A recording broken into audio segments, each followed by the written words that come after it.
So, Yeah. I mean, I think that certainly over the next year, you and your organization are going to have your hands full with a ton of activity.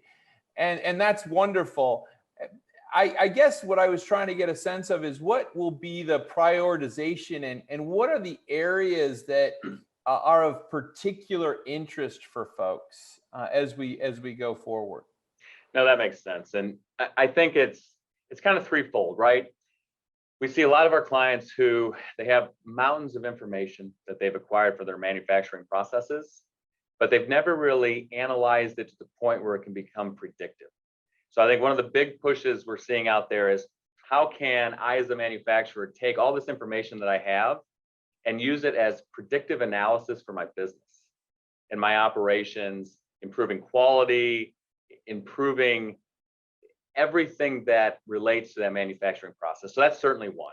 I think a second piece is really that optimization of production and not so much reducing the workforce, but how do we optimize the workforce with automation or robotics so that it can be the most efficient? So how can I take this packaging line where I'm making a product, a bottle of something, and drive that efficiency so both my human capital can see it and my shareholders can see it? So that's the second piece.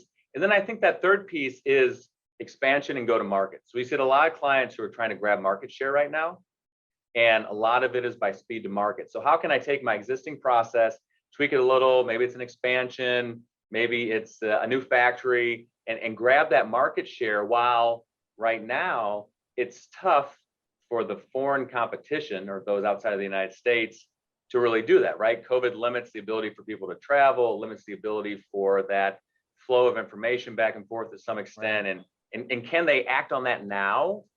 And the last piece, I mentioned three, but I'll drop one last one, is personalization.